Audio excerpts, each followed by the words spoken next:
So my mother always said, I love this one. She was like, Mellody, money talks and wealth whispers. Hey everybody, I'm T.D. Jakes and I want to welcome you to the Next Chapter podcast. And boy, is this a doozy.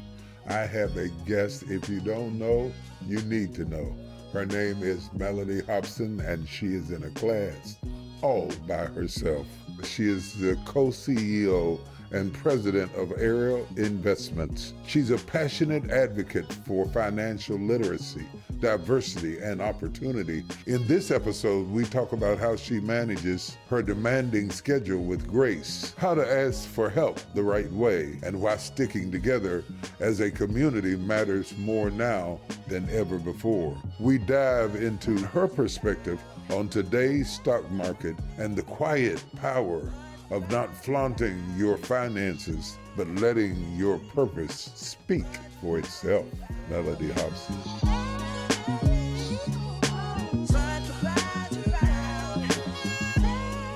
Chapter 1, Managing Schedule. I don't know where to begin. I gotta start by telling on myself. So I called you and had my office set up with your office, a Zoom, to ask you personally, because I figured it might be a little bit harder to say no if we were looking eye to eye. And you said yes so quick that I was speechless. And I have to tell you, she did. She didn't give me no red tape. She didn't send me to no fake numbers. She didn't give me any fake news. And here I am, after I hung up from the Zoom, I'm spinning around in my chair thanking God that you said yes. That's how bad I wanted you in this room with us. I keep telling him the same thing, which is I am a huge fan. So when you get a call from T.D. Jakes, you are equally excited, and I wanted to be here. And I told them my mother is no longer here. She'd be beside herself. She doesn't care. She didn't care about Fortune or Forbes or anything. T.D. Jakes, Jet Magazine, those were the things that I had made it. I was on the cover of Time magazine and my mother thought that was cute. When I got on the cover of Ebony, she said, "Child, you have arrived." Yes. You have arrived. That's a big deal. That was a big deal, and it still is. There's so much I want to get out of this. I want to jump right into it. There's so many amazing things about you. Born and raised in Chicago. Yeah. Chicago, make some noise. One of 6 children, single mother, odds against you, least likely the world would say to succeed and end up in the places that you are. Juxtapose that against, this woman has done so much that my cards feel like I'm holding a Bible. I'm looking at the book of Ezekiel. She is currently the CEO of Ariel Investments, which oversees firm-wide management, strategic planning, and growth. Major. Chairs of the boards of Ariel Investment, nearly 20 years as president of Ariel, grew up through the ranks, founded Project Levels in 2025, co-founded Ariel Alternatives, board of directors for J.P. Morgan Chase, former chair of Starbucks Corporation, previously served on the board of Estee Lauder Companies and DreamWorks Animation. She's done everything. I mean, absolutely everything in the world. The list goes on. Lucas Museum, she's a co-chair, chairman, After School Matters, on and on and on. And I just, you know, is that the real you sitting there? Or how do you manage the multiplicity of demands that are placed on? Each one of these is a weight, a responsibility, a worry. It's not like you're over all of this stuff and it goes right. All hell breaks loose in every one of these. And you're getting the calls and handling the decisions. And how do you maintain your sanity and sense of self and still have control in place? Well, I think that's a very appropriate question today and this week and over the last week, because my life revolves around the stock market. Right. And there's something about, I think I was sent to you today to help me. Yeah. Because these times are very challenging, they're very hard. And the way that you get through them is you think long term, you have to tune out the noise, and you have to be very, very focused. And I've always been that in each of the jobs that I have. I've always tried to think long term, and I've always tried to stay very focused. But I will be the first to tell you, it does not always go well. People see the highlight reel, but they don't see the day-to-day where you're struggling, or you're questioning yourself, or you are having to push extremely hard. I have willed a lot of things to happen in my life, sometimes out of desperation, you know, but I've also, I think that I have used all of those moments of truth to build up the resilience that makes me better every time I must confront something. But I also draw on the strength of people. I have friends in my head that I admire that help me get through difficult times. I think about you, I think about Oprah, I think about Tyler Perry, my friend Lewis Hamilton. I can go through a list of people who loom very large for me that can be North Stars in difficult times. And you think Michelle Obama, Barack Obama, they've gone through hard things. And my sister, just last week, she was talking to me because the market has been so tough, and she says, Mellody, you do hard things. Yes, you do. She said, you do hard things, and I do. And so those kind of reinforcements and that kind of feedback helps me to persevere and keep going. But I'm organized, and I have really great people who work around me, not for me, with me. I want partners, not employees. Right. I think work ethic is important, and organization is important in order to run anything. And it starts in your house, in your closet, in your personal life, in the most simplest things. That work ethic and that management ability is practiced at home. One of the great things about the Bible, almost every great leader in the Bible, God let them practice. Whether they're on the backside of the desert, you know, practicing before you go before Pharaoh. And if you ever think that you're going to be before Pharaoh, which you are definitely before Pharaoh and all of his friends, you get to practice. I don't think that was a compliment. Yeah, it is. Yeah, it is, because you got to go. But I mean, you get to practice. Organization isn't something that hits you like lightning. Management isn't something that hits you in lightning. I think God gives you trouble to train you. What are some of the troubles that trained you? I was trained early. My husband says to me that, Good, y'all. yes, I married Yoda's dad. That's what I tell people. George is genius and wise, and I also tell him he's also a version of a crazy uncle. I have both of those. But the genius is genius. Yeah. I mean, really, there are times he speaks to me, and there's so much wisdom. I'm grateful for just the opportunity to sit and hear him. But he talks about the fact that when you're a child, what happens to you really sticks with you, because as a child, you don't have any advanced reasoning skills. You also can't change your circumstance generally. Right. You're at the effect of what happens to you. So I think my formative years as a child, I think that they set me up for my entire life. And what I told Oprah recently is that my trauma became my purpose. Mm-hmm. My trauma was growing up as the youngest of 6 kids, a single mom. My mom was great. She was really special and wonderful. But I had a mom who I think sometimes believed in God in such a way that she would trust things would work out and therefore make decisions that weren't always great. Right. And so I told people she would buy Easter dresses instead of paying the light bill. So we wouldn't have lights, right. Or we would get evicted, or our phone would disconnect it, or our cars would be repossessed. And so that put me in a sense of great anxiety as a child. Yeah. Because sometimes I didn't know where we were gonna live. I didn't know how things were gonna work out for us or not. Sometimes we lived in abandoned buildings. And the only thing that I could focus on, that I could control in my whole life, myself, was myself at school. So I became very good at school. Wow. And school for me, I saw very, very early on, like 5 years old, that if I was really good at school, maybe I could have a better life. And so I focused on school, and I tell people, I don't think it's an accident I work in the investment business, because I was desperate to understand money as a child, desperate. I wanted things to go better for us. And so very early on, when I started to think about a career and things that I could do, I don't know, the world sort of took me, God took me, to money.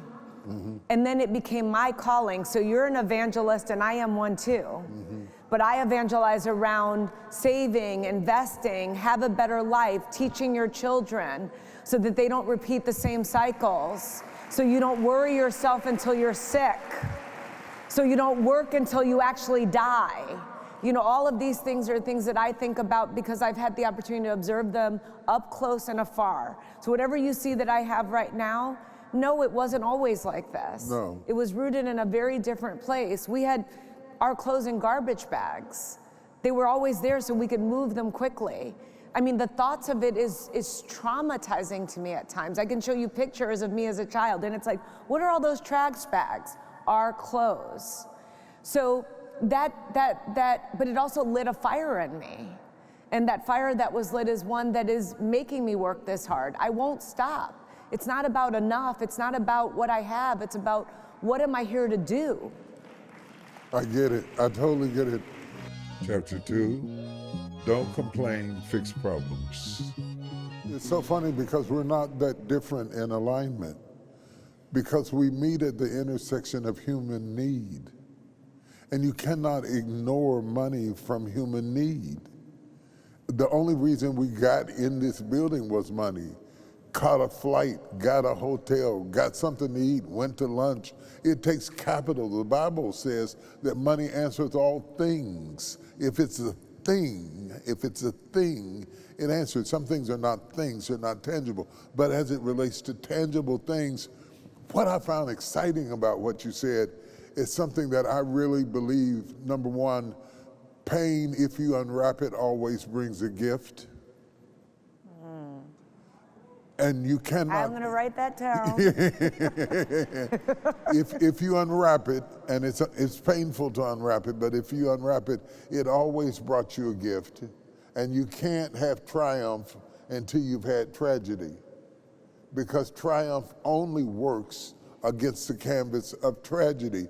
Often it is not what you're running to, it's what you're running from, at least in the early stages, that pushes you into the light. And there you are in the light, okay? Extremely educated, honorary degrees, legitimate doctorate degrees, earned degrees, named one of Times Magazine's 100 most influential people in the world. Amazing. No, the girl is the real deal. Before you came out, I called your name. I said, anybody who doesn't know who Mellody Hobson is, that is why you need to be in the room. Thank you. Because you should not live your life. Jesse Jackson said something to me when I first met him for the very first time. I was about 38 years old. He came into my office. He said, I thought it would be a shame for us to live and die in the same world and never have ever met each other. And I thought, wow, that's true. No matter what our similarities or differences might be, people who affect the generation, to be able to tell your kids, I was in the room with Mellody Hobson. Oh, you're very kind. I don't think of myself that way, but I appreciate your kindness. No, we never do see ourselves that way, because we can see everybody in the room but us. That's why we need people who are secure enough to reflect us to ourselves so that we understand who we are. But Bloomberg calls you, okay? CNBC calls you to respond. I met you might not remember this, but we were on Good Morning America, when we first met, the very first time I used to met work you. there. You remember that? Yes, of course. Yes, and How do I forget you? Oh Come my on. God. Seriously. Oh my God, you sound like Oprah. I thought Oprah was mad at me one time. She said, "How can you be mad at Bishop Jakes? Like, that's impossible." That would be a sin. The amazing thing, I was watching you at Oprah's Super Soul Sunday, by the way, and I was watching you move around the room, and she floats around the room like a butterfly, you know, and she's got this poise and this grace about her, but her wings are in the air, but her feet never leave the floor. She has never lost sight of who she is because of what she did. How do you maintain that kind of balance? I remember talking to Brian Stevenson once, who I also admire. Yes. As we all know, he has done amazing work. And I went down to see the whole institution that he's built, and it's just so amazing. I took my daughter, she was about 5 years old. She's like, "It's hot in Alabama." She just kept saying that over That's and what over she again. got out of it. Yeah, that's what she did. But I will tell you that he said, you must always maintain proximity. And I've never lost proximity with my people, my family, my community, and the world. You know, I think people, they retreat when good things happen to them as opposed to being out in the world. And I've always been in the world. I've always had proximity. I've never been away from the truth and the struggles of real life, no matter where I've sat, no matter what vantage point I've been in. And I've also acknowledged my own frailty and my own struggles. And so as a result of that, I think that I've been able to stay extremely empathetic to people without being condescending. You know, I had someone say to me once, "Don't look down on people you help." Right. I hate that. Right. You know, I really do. I was going to say that you have not only been empathetic to have feelings for and compassion for, but you have been a problem solver and being philanthropic and setting up organizations to uplift people that you didn't have to lift up. You could have got up there and sat on the throne and had somebody fan you, but you decided to come down and do good by doing well. Well, this is what we say at Ariel. We don't admire problems. We don't sit around talking about what's wrong. We fix things. That is the goal that we have as a society, as an organization. So I don't sit around and talking about kids not being financially literate. During COVID, I wrote a book. I spent 4 years writing. I wrote a children's book and everyone's like, "Oh, a children's book." It's 10,000 words. It's not 3 words on a page. Right. It's well researched and it's entertaining. And when I wrote the book, I said from the very beginning, I want to be a New York Times bestseller. Literally put it out into the universe. I said, that is going to happen. It's going to be something people are going to want. So instead of just sitting around and complaining, and I mean, it's hard because you sacrifice to get things done, but I feel better about myself because at least I've tried to move something forward, even though at times we find our society moving backwards. Chapter 3, stock market. It brings me to the perplexity of the times that we are living in now, when they are in some ways the best of times, in some ways the worst of times. Orson Welles could not have been any more prophetic than he is today. I don't even want to open up my stock market. I don't want to see my 401k. I just don't want to be that depressed. And if I watch it, I want to watch it in the morning. What in the world, in your view, is going on with the market and with our 401ks in this country at this time? So it's not going to be pretty when you open it. I'm going to tell you that. So I'm going to be honest with you. I don't beat around the bush. I believe in telling the truth. We have what I consider a self-inflicted crisis that has occurred. And this self-inflicted crisis is going to hurt. So let's start with that, for now. And the one thing we just wrote to our clients, the letter just went out today, it's on our website, storms always end. You have to remember that. And storms in the stock market end as well.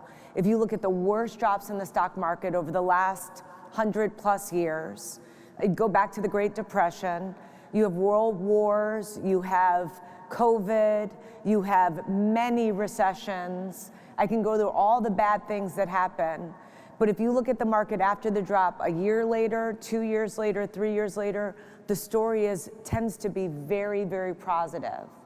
And so you have to take a long-term view. If you are not retiring at the end of this month, you should be living with the volatility and getting yourself used to it and comfortable and knowing you got to ride it out. Maybe even if you have, the great thing about a 401k plan is that you're buying stocks when the market is really high, like it was in November, and you're buying it when it's low, like it is now. Over the long term, that $50 or $100 or $200 a month that you're putting in, you average a better price. High, sometimes that means you get fewer shares. Low, I'm getting a lot more shares. Over time, I average out the better price. Over the long term, those bumps smooth out. The American economy has been the best performing economy in the world for a very long time, and I have no reason to believe that will change, even when you have self-inflicted wounds. So we may be doing one of these, but the thing that happens over the long term, it still goes up. And that's what you have to remember. So right now, maybe you just say to yourself, I'm not going to open it, because the worst thing you could do is to sell into this. Hold, at least until the dust settles. If you really can't take it, that's another thing, but you don't do it right in the middle of the crisis. If it's a bad storm, who walks outside? No one, right? You wait. Maybe the rain stops a little bit, or it's a little clearer. It might still be raining, but it's not torrential. It's not 80-mile-an-hour winds. So you don't sell in 80-mile-an-hour winds. You wait through this. But the better and the best thing to do is to do nothing. There's a very famous investor, he passed away some time ago, named Jack Bogle. And in these moments, he'd say, don't do something, stand there. The opposite of how we think, don't stand there, do something. Don't do something, stand there. So this is a time you gotta stand. It takes a lot of courage, it takes a lot of conviction, you're gonna feel fear. But if you can program yourself to say, this storm will end, they never go on forever, and there will be sunny days. It's not hopeful thinking, I'm basing it on actual history and fact. You just gotta wait through it. When you wait through it, yeah, that's a clapping moment. We need all the hope we can get. When you wait through it, there is anxiety. Yes. All decisions ultimately are affected or shaped by how we feel about it. One person can go through the same thing that you go through and have a completely different direction based on the healthiness of their emotional reaction to trauma and stress. While we're waiting, should we be, there are people who are buying stocks to beat the band right now, you know, because they're on sale and they're so low and they're gonna ride the wave up. Have we hit the bottom yet? We can't know. I mean, I've never been through a trade war. Yeah. No one has in modern times. So this is new. It's always something new. That's what I want to also emphasize. We always are fighting the last war. So how many times have you read stories about, are we preparing for the next pandemic? The next bad thing won't be a pandemic. It'll be something you can't think of. So we had a financial crisis. Then then everyone prepares for the next financial crisis. Not the problem. Pandemic. Then you have a pandemic, and it's like, are we thinking about if we have another pandemic? It's not a pandemic, now it's a trade war. It's always something that you don't expect. So in this situation right now, and it's true about the anxiety that people can feel. I can't tell you if it's the bottom, but you can buy, that's why I like 401k plans. You're buying on the dips. You're buying as it's going down, and then you'll benefit as it goes up. Now, if you feel confident in some area that you work in, and you say, this is just crazy, this stock is so cheap, I'd buy it, especially if I'm gonna take a long-term view. If you think you're gonna make some instant money and you're gonna get rich in a month or 2 months, bad idea. But if you say, I like this and I wanna own it for the next 3 to 5 years, I would say, you know, you might go in slowly. You don't just go and run in with a giant amount. You just might, over the next few months, put money to work and see how that works out for you. I always tell people, don't invest any more than you're willing to lose. Well, the thing is, I think that sometimes people, there's certain aspects of the stock market in the way that it's described that I always reject too. So people say, for example, you're playing the stock market. I'm like, there's nothing playing about it. Oh. I can trust you. I can tell you, if you are in a studied situation where you have some sense of the business, I'm not saying go roll the dice on something like crypto or, No. but if you are talking about real businesses that have product or service that is provided to people or other businesses over the long term, a good high quality company over the long term will do well. So they don't go to zero. The ones that you're willing to lose that go to zero, those tend to be very, very speculative. And that is not what I'm recommending, and I'm certainly not recommending it now. Because if you're a company that doesn't have the balance sheet to last through this period, you could go away. Right. But I'm not worried about that with some of the big companies that are out there, or even some of the smaller cap stocks that we invest in at Ariel, because we know what kind of businesses they are and what kind of sustainability they have. But I will tell you one thing, which is your point about anxiety. And this is something that I've taught and underscored in many situations for many years now. Do not make big financial decisions in times of great emotional stress. You will make a bad decision. I see it with particularly women. We make our most important decisions in times of great emotional stress, often death or divorce of a spouse. And that is when we do things that we shouldn't do. So you have to sort of calm yourself down. Like big decisions in times of great emotional stress generally lead to bad outcomes. So at least the one thing you got to do is, if you have to make the decision, try to get the stress level down a little bit before you make it, so you can make it with some clarity. That's what I meant. You're talking about outcomes, and you're absolutely right. You don't want to buy stocks that you think are going to plummet and go through the floor at any time. You don't want to lose money. I don't like that. I hate losing money. I'm allergic to it.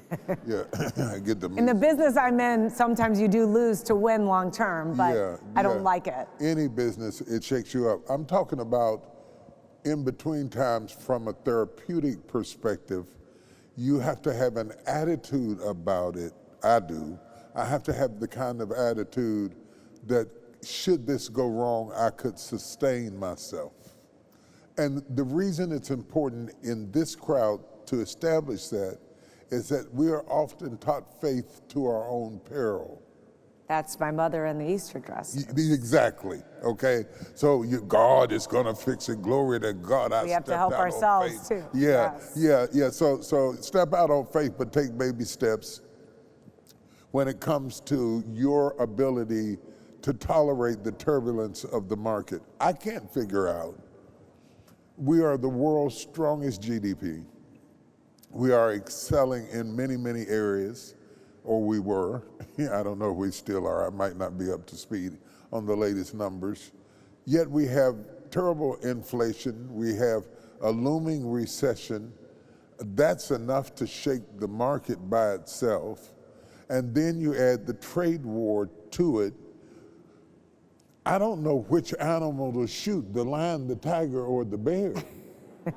What do you attribute to being the biggest factor in the huge fluctuation? Is it coming from the trade war? Is it coming from the inflation and the threat of recession? Is it coming from bad leadership decisions? They're all interrelated. So I think the tariff conversation put a hot flame under all of this. Okay. So the tariffs, starting with the tariffs of, we are going to put a tariff on any product that is, anyone who buys or sells American products, we're going to put tariffs on the products that they sell to America. A blanket, no matter what the country, no matter who they are, there is going to be this number. It didn't exist like that before. And even if we've had trade imbalances in this country, which we have, there's no question about it, we've actually still been the most thriving, vibrant, most successful economy in the world. And we are the largest economy in the world per capita. China is actually technically larger, but they have a lot more people, so their per capita wealth is much lower than ours, much lower. So we are the largest economy in the world per capita. We put the tariffs on the whole world, and the whole world went kind of crazy because it was going to affect their economies. Think German car makers that sell cars to America. Think an Apple phone. Okay, just think of all the things that get made and are brought here. There are certain things, which is the problem, that we just don't make. And so now we're putting tariffs on things we don't make when reshoring them to America it's not necessarily the easiest solution because we may not be able to do it as efficiently, as cheaply. So what does that do? Cause inflation because we're gonna pay more. Or the country that we've put out the tariff on is gonna pass it through to us because they're trying to maintain their profits. So now we have inflation as part of the conversation, which we've been trying to wrestle to the ground for the last couple of years. That inflation was born out of all the stimulus, all the money we had to print to support the economy during COVID, all those checks people got that helped sustain them, and that PPP, I think it was. Yeah, all of that we put into the economy that keep us all standing. Well, when you print money, you get inflation. That's just the way it works. That's 101 economics. So things ended up costing more. They were starting to come down. Everyone was complaining about things like eggs and the like. We were getting that down. But when you put the tariffs on, countries start to say, well, I have to charge more, or if we make it in America, it's gonna cost more. One last thing. So you've got that. You've got the prospect of inflation. Then companies start getting scared. And they're like, well, maybe I shouldn't invest and spend, or maybe I should lay people off, or consumers say, I don't think I should take that vacation. I'm not going to the summit because it looks like it might be challenging. That's when you start getting the recession talk. So those three things are happening at once, and now people are saying, maybe we're already in a recession, we just don't know it, because this is all happening in real time. It's a trifecta of not great. I just want to be honest with you. But it doesn't mean it can't work out, because we've already started to see some, at least, step back from the edge with the 90-day pause, right. Not helped by the China tit for tat, right. Which I have to tell you, they seem to be dug in, both sides, and that's a little discouraging, which is what the market is reacting to now. And the market continues to fear that if the tit for tat with China keeps going and the world leaders stay as concerned as they are, and the absolute conversation stays the way it is, you just birth a recession de facto out of doing this, because everyone just gets really scared, stops spending, the growth of the country slows while inflation goes up, which is this economic concept, and I promise I will stop, called stagflation, the worst. Your economy is slowing down while prices are going up. And that is something that getting out of stagflation gets very challenging. Chapter 4, think globally. You are saying a lot. I hope it doesn't sound. No. You're saying a lot. A very heady thought for a group of leaders who are not always taught to think globally. We come from a generation of leadership that emphasize that we think about our community, okay? But when it comes to finances, it's a global thought. The world is global, our products are global, everything that we consume, there are pieces of it that come from other places. The global community got interlocked a long time ago. The problem is trying to break that apart. I think that's very challenging. Trying to go back to what it was is very, very challenging. It's very challenging. And I'm not saying that as being anti-American products being created, anti-labor, anti-anything, but I'm saying that we have to just recognize the situation that the world is in. We are interdependent. Yes, like never before. And I think no matter what kind of leader you are listening at us today, it behooves you to think globally when you think about everything, right down to a post, that you're posting something that they're reading in Saigon, that the opinion that's coming back at you may not be a reflection of who you are or where you came from, even if they used a picture that looks like you, that doesn't mean that that picture is authentic. We are in the final, I don't know if it's the final, but it may be the final one I see, Wild Wild West. Yes. Our technology has exceeded our ability to legislate. Our laws have not caught up with where we are. Neither has our defenses matched the possibilities of the turmoil that we might go through. Everything you buy now has got some kind of IP address connected to it, right down to your refrigerator and your dryer. So sometimes I come home, I think the whole house is listening at me. I want to cover the whole house with a mattress and then whisper. That's how much we are losing privacy. And we are coming up in a society where we've got to think differently about how we market products, how we do business, how we communicate with people. We can't just approach things from a black and white issue and be effective in a global world that runs on green. That isn't green anymore. Because I went to the store the other day, they told me, we don't take cash. I thought, really? Okay, so we're starting to learn in the midst of the changing of cash, the changing of the way we did business, the changing of the way we thought. You're saying big stuff to us because you're talking about China and Japan, and you're talking about global markets, and we're talking about South Central LA. But, not but, and.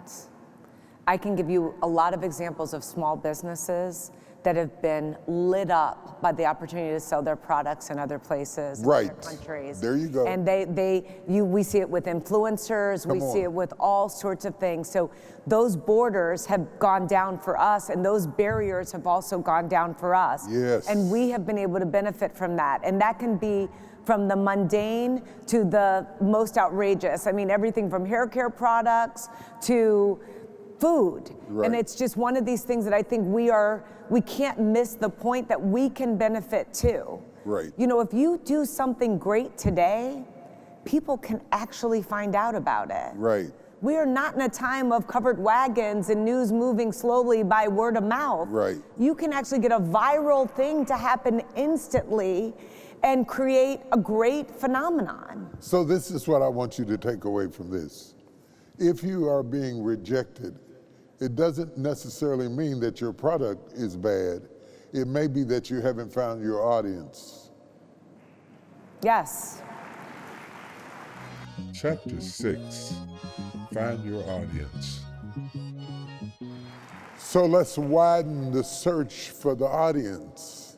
The challenge in widening the search for the audience that I find is that the old rules as it relates to media, whether social or physical media, has become more challenging because it's become increasingly fragmented, increasingly diverse.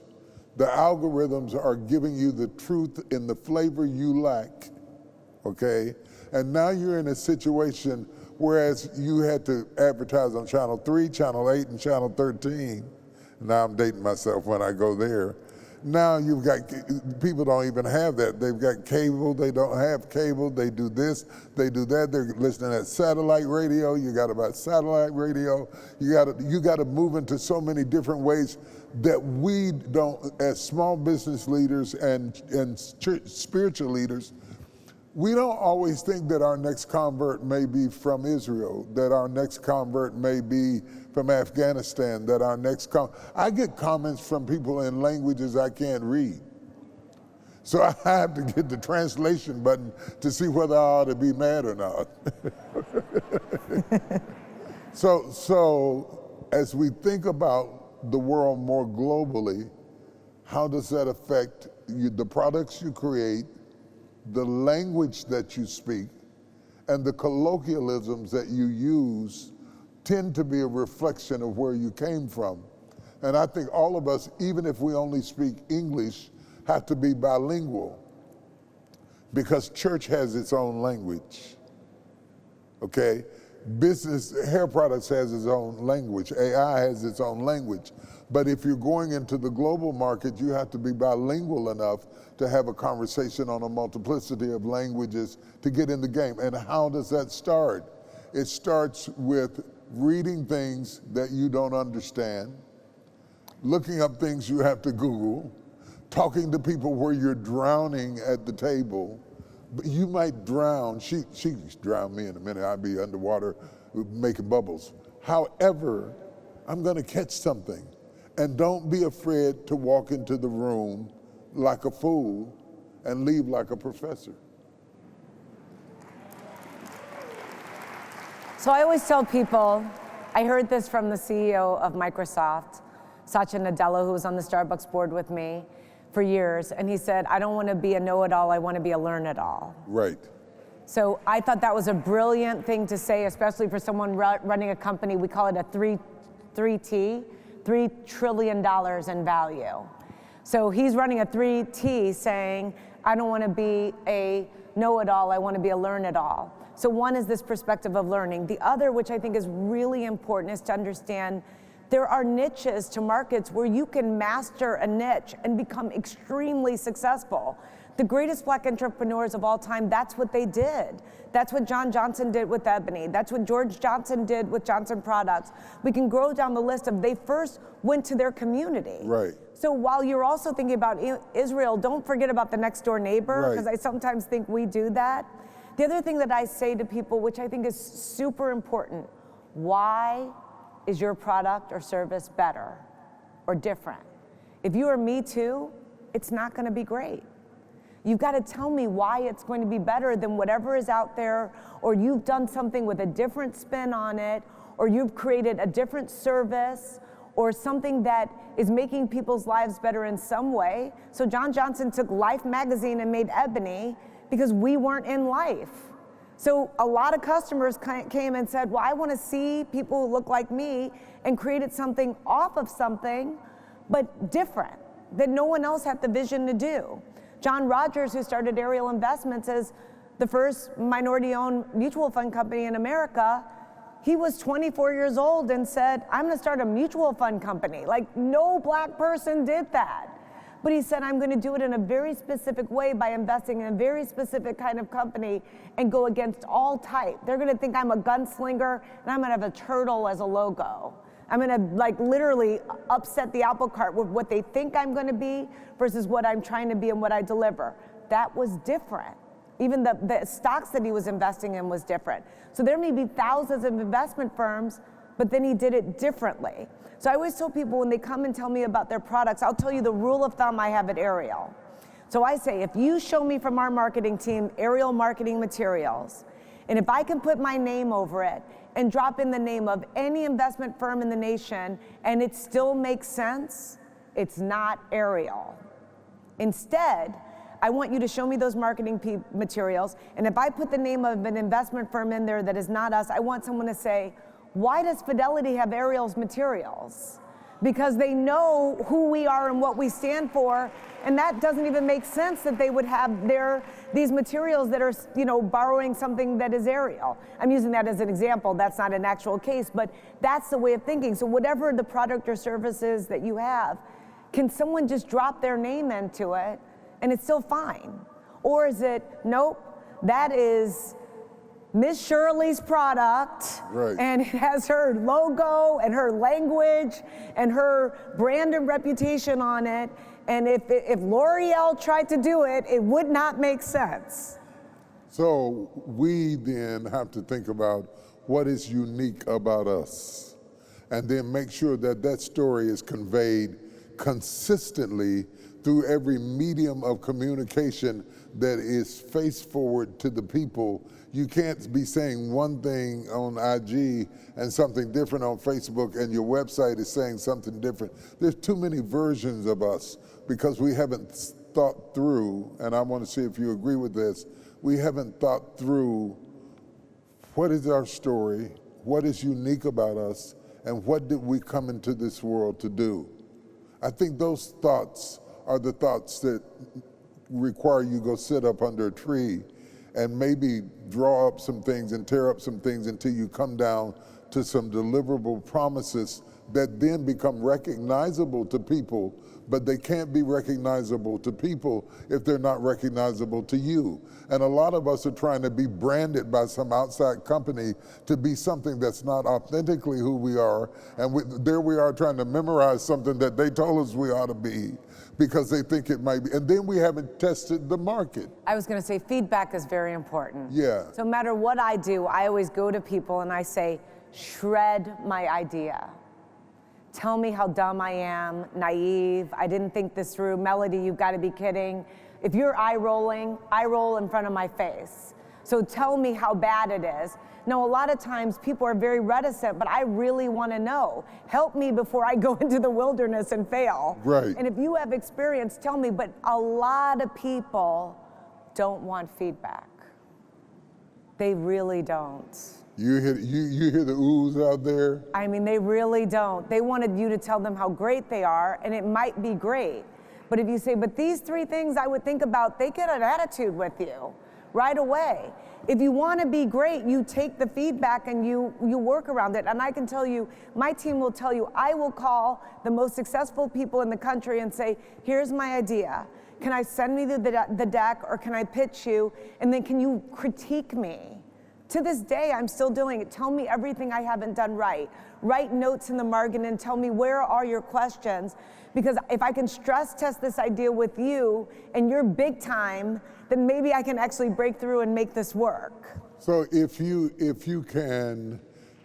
And sometimes it's a neighbor or a friend. I mean, just mine is, I write a client letter every quarter to all of our clients about how we've done for the quarter. And I have expert readers read it. And the readers are at all levels of sophistication. My assistant always reads, I have a couple of friends read, I have senior people read, I have our co-CEO read, because I want someone who is a school teacher, bus driver, someone who works at Sephora to understand what I write, but I also want a CFO or a CEO to understand what I write, and I want both of them to think, well, that's smart. As opposed to I wrote to some audience and I talked over or under someone. So I use those people to critique my work. And when I was on GMA, I used to say to Diane Sawyer, on the way to the show, I would do my segment with the driver of the black car every single time. I would sit in the front seat and I would say, can I run through my segment? It'd be like 4 or 5 in the morning in New York, earlier in the West Coast. And they would say, okay, people I've never met. And I said, tell me anything you don't understand that I say. And I used the driver on the way to the show to critique my answers so that I could get better, so I could be clear with people that I was trying to talk to. That's wonderful. That's wonderful. It also suggests, just like your resume, how broad your net is. If your net reaches from the Uber driver to the Fortune 100 company C-suite person, and you have both of them, how do you go about widening? We're not all you. How do we go about widening our net beyond the parameters which most preachers talk to preachers, doctors talk to doctors, lawyers talk to lawyers? We get stuck in a bubble that we self-create. How did you begin, or where did you learn to break out that bubble so that you would have respect for the Uber driver and access to the corporate leader? I pay a lot of attention to both sides too. And particularly, I keep a handful of people who only have 10 minutes to talk. Oh yeah. Because when they got 10 short minutes, answers. yes. It's like the email comes back in 3 words. Yes, yes. When people don't have a lot of time to talk, that means, number one, they're busy doing things, they're productive, they're fruitful, but their thoughts are going to be on such a high level that even if you're not ready for it, people who have too much time for you can be dangerous and slip into things that are really not wise and not well thought out. Yet, just because the person is pushing a mop doesn't mean that they don't know what kind of detergent ought to be used in a building. And yeah, come on, am I right about it? And we have to have respect for both sides. You have to be a broad person. You have to come up in Chicago, raised by a single mother, to start a conversation with the Uber driver when you could be the lady sitting up in the stilettos riding in the back seat of the car, talking about, oh, it's too cold in here, dear. What I found out, and I don't have money, but I have enough money to know what money is. And what I found out is that the people who are the most, I'm going to use a colloquialism, bougie, are the, yeah, I bet you haven't heard that for a minute. The people who Oh, no, I do. You do here? The people who are the most bougie are generally the most broke. Yeah. So my mother always said, I love this one. She was like, Mellody, money talks and wealth whispers. Yes. She was like, it whispers. No one has to know. And you know, it's like you've never seen anything on an Instagram or anything with me about a label, a brand. Wealth whispers. Yeah. Money talks. Yeah. And you see the difference. I learned that the hard way. You get a whole new level of haters when you start speaking out about every little thing, which is very easy to do when you came from nothing. But that usually is a sign of some form of security. So I think most people get through that phase, and I think they end up, you see this with a lot of people. It's new. Yeah. Be patient with them. Yeah. We all are learning. We're all works in progress. Your point about that, which I think is very important, is accessing people. Chapter number 7, how to ask for favors. I have some rules. So, first of all, I always want to be, if I call someone for anything, super crisp. So I'll practice what I want to say before the call so I can get it down as if how many times have you been on a call with someone and you're like, what do they want? They're not getting to the point. The email is so long. I literally give it to my office. I'm like, what do they want? My office will tell you, I'm like, I cannot read this email. I do not know what they want. Most people, when you really want, get right to it, crisp. Right. The second thing is, I have a rule, if I've never met you, yes, I don't get to ask you for something. Woo, I'm a shout. Hold my mule. I can only ask you for advice. Right. And advice, I have found, people love to give. Love. It's like, how would you do this? How would you think about it? And I do that just to get them invested in the idea of what I'm working on and me. And generally, once the wheels start turning, and then you come back and said, I did these 3 things in a crisp email, not paragraphs, then when you ask for time again, it's like, can I follow up on 1 point? By the time you've established some kind of relationship, when you ask for something, you've got some credibility behind you versus going in hot. Right. You've never met them. That's why I waited several years to ask you to come. You could have asked. Well, my point is, don't waste your favors. Yes. Don't waste your favors. And don't let people talk you into spending your favor with somebody for their benefit, because they will prostitute your favor at your expense. And then when you really need the person, you don't have the capital with the person to be able to influence them because you have wasted your favor. Are you hearing what I'm talking about? Yes. Yeah, and you don't get that favor back again, not because she's not nice, not because she's not kind. This is respect. Respecting that she is busy. Respecting that she flew in from somewhere and she's flying out of here in a minute and got someplace else to go, and flying out somewhere else in a minute and meet George in the middle of the air and blow him a kiss. Understanding that. Understanding that is called respect. And if you don't respect them, why call them? So I think it had been maybe 1.5 years, maybe 2 years since we had talked. We were during COVID, we were talking, yeah, okay? We were. So it's been since COVID. She hadn't heard a word from me, maybe a thank you note or something, but nothing else. But I want to hear from you. You want to hear from me? I do. I'll do I better. learned that from someone. Really? Yeah, I did. I had this rule. I have these rules. And I was like, the people I will never ask anything and bother them ever, ever, ever, ever. I put Oprah in that category, and I put Michelle Obama in that category. And I love Michelle, like we all do. Love, admire her so much. And one day during COVID, she said to me, "You never call." And I said, "I don't ever want to bother you."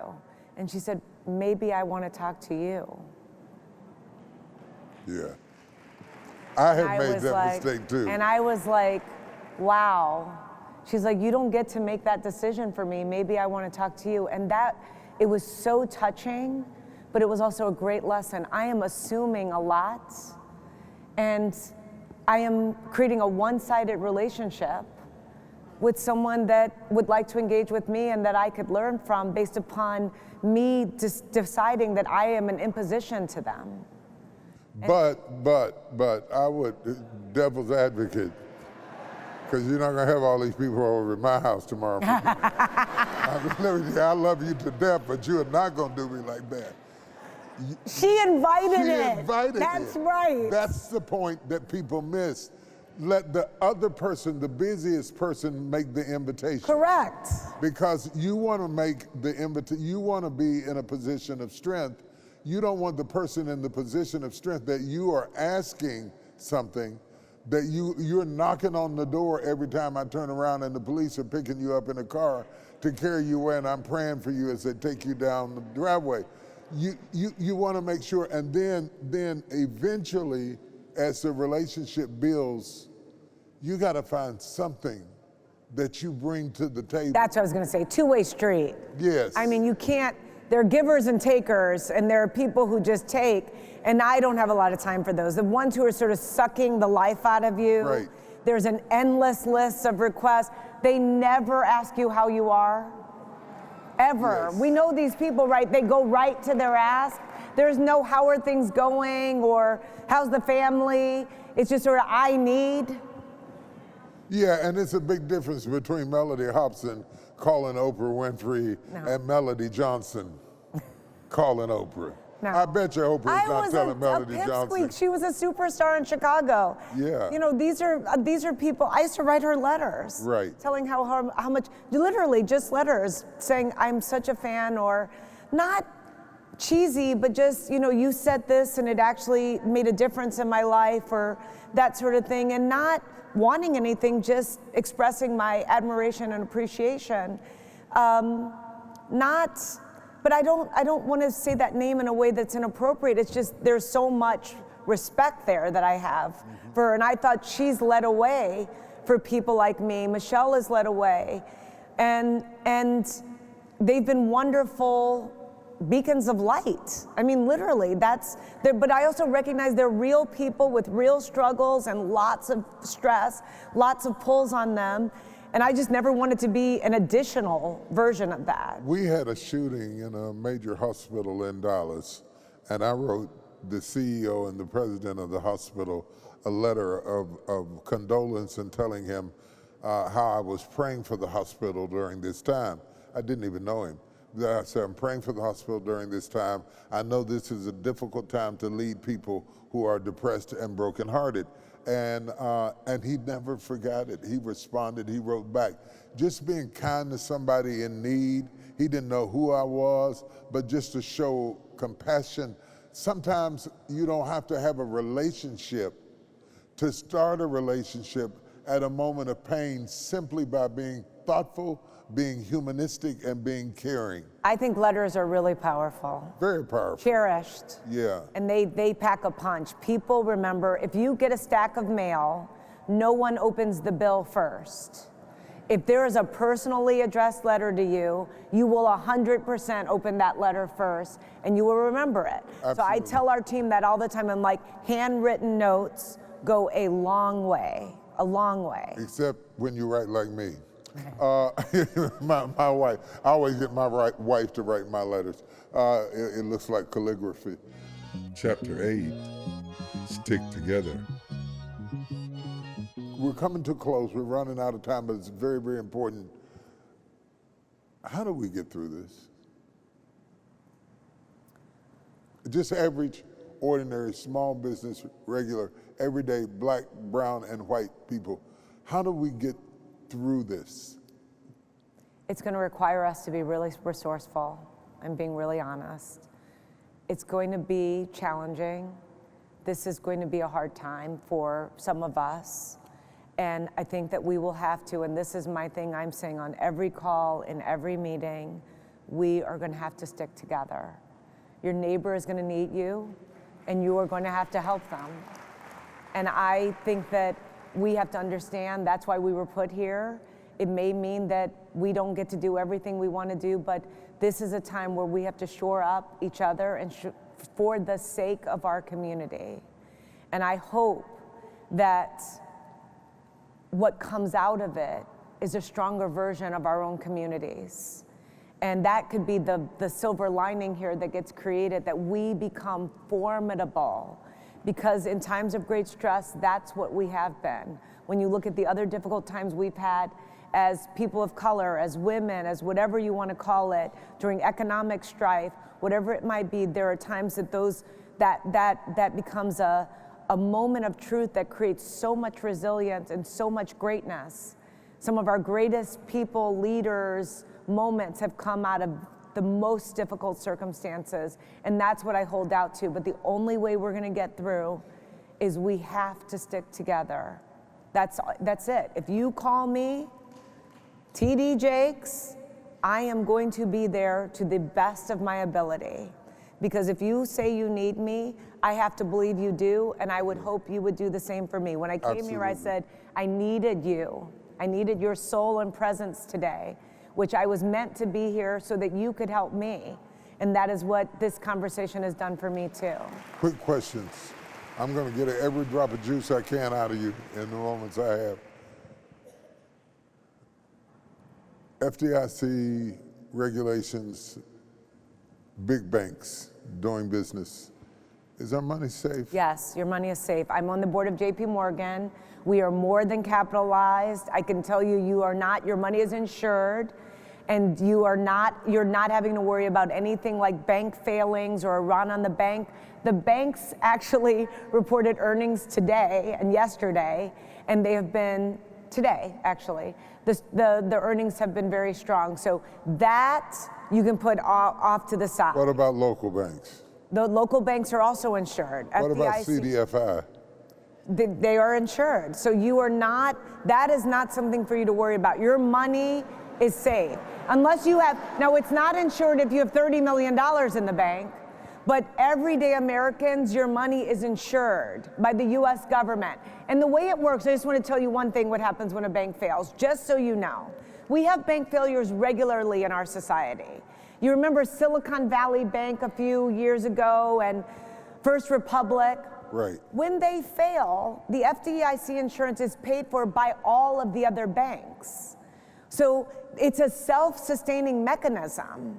And I have to tell you, the US government, whenever it's been a moment of truth, there I actually do believe Janet Yellen, if you go back to Hank Paulson, the secretaries of Treasury, when we've had these bad moments, they have come together to make sure the banking system always stays intact, because that is the actual foundation of the American capitalist system. The banks cannot fail. That is not something you should worry about, I assure you. They thought I was joking when I brought up CDFIs, but community development financial institutions have lower standards for you to be able to get homes, to get houses, and to get property. And it's very important to us that we understand that they survive. Secondly, we started out with, if I remember correctly, about 175 national banking institutions. Now we're down to about 33 to 35. Well, we've always had way more than the rest of the world. So just so you know, when you go to the rest of the world, the UK, all sorts of countries, they have very few banks. America had a lot more because we had banking regulation that did not allow for interstate banking. So you couldn't bank customers in another state without setting up a completely separate entity. Those rules changed years ago, which allowed for national banks, which are the norm in Canada or the norm in the UK, et cetera. So it made it actually more profitable and much less regulation. It was a good decision. And so we have fewer banks, but don't take that as a negative, because the whole time banking fees have come down. What you get charged for to bank in America has steadily declined over the same amount of times that banks have consolidated. So the numbers have gone down. You say don't take that as a bad sign, but how do we keep 33 from hemorrhaging down to 3? Well, first of all, I don't think that's likely. But the other thing is that I just want to make a point about your CDFI comment. They are supported by the big banks, just so you know that. Right. So they are not sort of in an island out there by themselves. I realize. And so I don't see a scenario where it goes to 3, but the big guys are big. JP Morgan, Citibank, Bank of America, Wells Fargo, they're very big. JP Morgan is the biggest bank in America, the 8th largest bank in the world. The 7 largest banks in front of us are all Chinese, just to give you a context. Wow. When you say that, oh, see. But those Chinese banks don't do business in America. You're making it hard on me. How are we going to do that when those banks interact with each other every day? Based on their stock markets and our stock markets, they engage in business every day.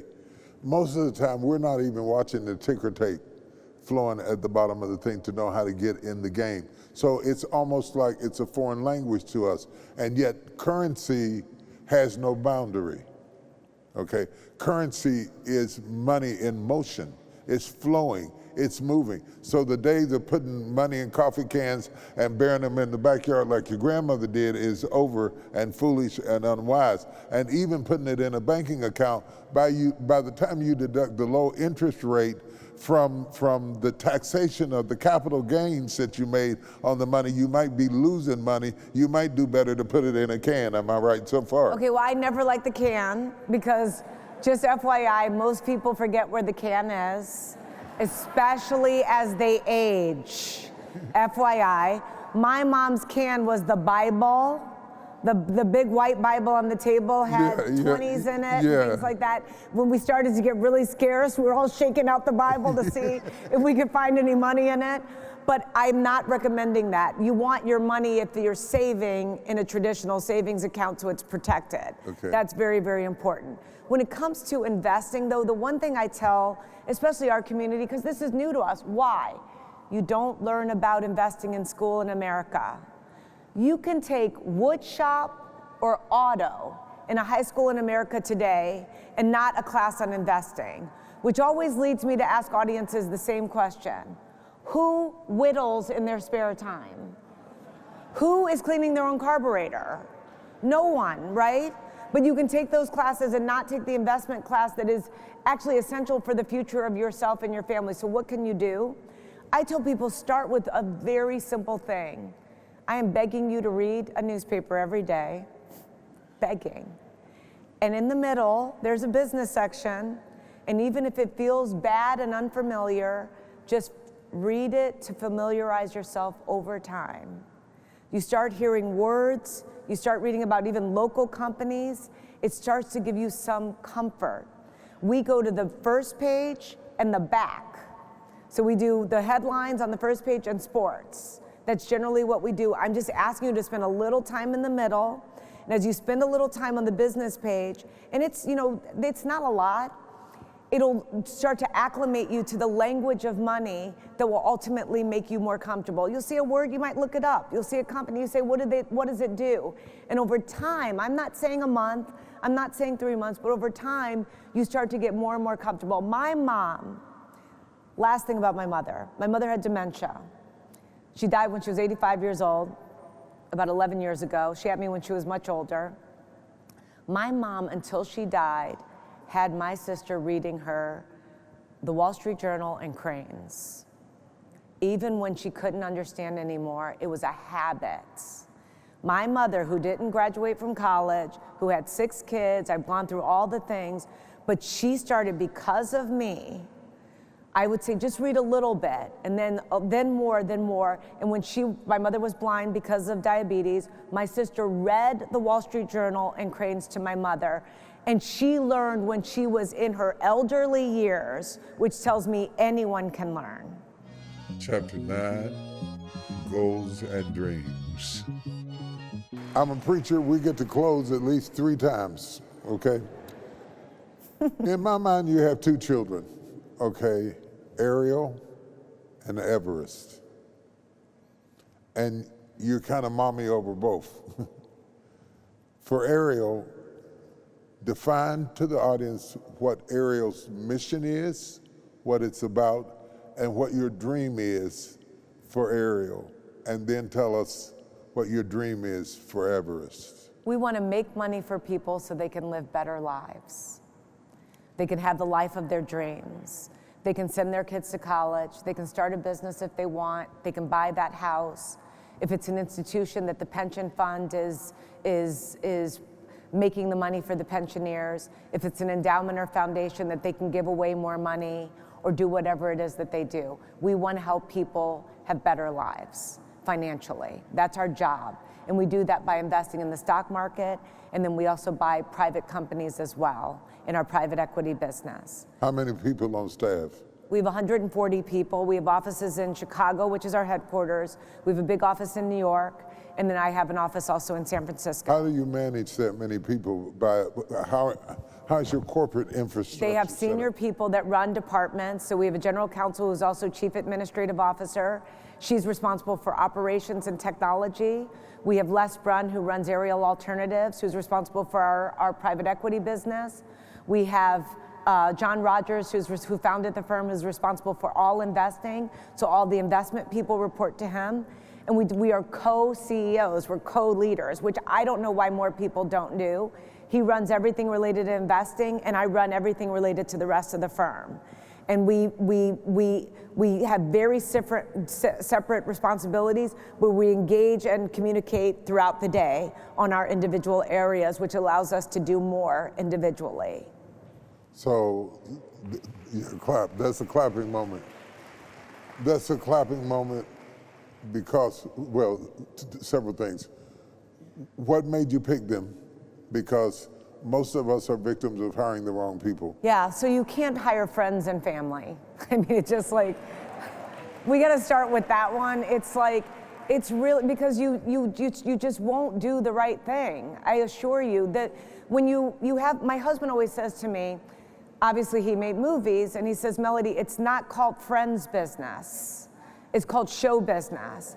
And he always says to me, Mellody, it's not Ariel.org. It's Ariel.com. He's like, you are not a nonprofit. You are not, you are a business. And when you have to be a business, you have to make some difficult decisions sometimes. I think that becomes very hard with a friend. You got to take someone's bonus down. You're like, but their family is so close, or, it's my cousin. No. It's easier if we start with professionals. We understand that we are working together and we are showing up for each other. I tell our team, I work for you and I work for our clients. And you work for our clients and you work for me and each other. That is super important. So how we find people, the one thing I think people underestimate, it's so important, and I can't believe that they don't do it, they don't check references. Right. I mean, it is so basic. You can't give me enough references. You give me references, I'm like, can I have 5 more? Why? Because you get insights from people, and if you had just checked some people's references, you'd find out, oh, he stole at the last company. Or, this is not a trustworthy person that you want to put in front of clients. Or if you take them to a cocktail party, they're gonna drink too much. It would be good to know that before they're representing you in front of a client that has given you $100 million. These are the kind of things I want to know. And you get insights from people, not digging and asking, but just tell me what they're like. Tell me what areas of development they might have. If I were managing them, what advice would you give me? Would you hire them again? The person who just says nothing is telling you a lot too. Right. A lot. Right. And I think we get wishful thinking, we want to hear what we want to hear, but checking the references is huge. And that's how you find people. But I make mistakes too, trust me. Lots of mistakes. Jesus did. He hired Judas. So I figure 1 out of 12, I'm not doing too bad. But when you think about that, and the person has to realize that they are not there in their name, but in the name of your company or in your Correct. name. To represent the brand and the vision. And when you look at them, you have to ask yourself, is this what I want my company to look like when I go into Microsoft's office? Do I want them to look like, dress like, smell like, act like, talk like this person that's standing in front of me? And if they're a poor representation of that, then that's the first hint that you might have a problem. And the second hint is you can only act so long. Correct. So if you got a 6-month clause in the contract that says, you know, I've got 6 months before this finalizes, and it's on a trial basis for 6 months, it also gives you room enough to catch them not acting. And if you hang around them long enough, they're going to stop acting. This is my favorite piece of advice someone gave me. Okay. I love this so much. Give it to me. We both got to go. Okay. I got to fly to Dallas. They said the interview is someone's best behavior. They are literally, like, they are saying everything you want to hear. If anything bugs you in the interview, magnify it 1,000 times. So anything that stays with you, it's like, that bugged me, it's going to be really bad. So just decide in the interview, best behavior, what stuck with you that you had doubts about. And when you can't decide, the answer is no. Mommy Mellody, last question. You got to go, I got to go, they got to go. What do you want for Everest? And what do you want to stick to her, like you sit here and talk about what your mother said that stuck to you? What do you want to stick to her? I am so emotional about my kid. You know, I know we all feel this way. It's like, how can you love a person more, right? It is just, my heart is gripped by what I want for her. And it is so simple. I want her to be happy. I can't make her happy, but I want to create the conditions from which she can live at peace with herself and be good with herself, which is what my mother always wanted for me. She's like, I want you to be at peace. She would say that to me all the time because she saw anxiety in me. And I want Everest to care about the world. She has everything, but that doesn't mean she won't struggle. It doesn't mean she won't suffer, but I do want her to understand she was born and won the birth lottery. 2 parents, great resources, best educations money could buy, bilingual in Chinese, I could go on and on. You don't get to have all that and not owe society a lot back. And I really want her to understand that she owes that to the world. Ladies and gentlemen, Mellody Hobson. Thank you so much. Thank you, thank you, thank you. Thank You're you. incredible. Thank you so much. Hey everybody, I want to take this time to thank you for watching the Next Chapter podcast. If this conversation inspired you, helped you reflect on an idea or spark something new inside of you, make sure to like, comment, and subscribe so you don't miss future episodes. Remember, life isn't about how you begin, it's about how you finish strong.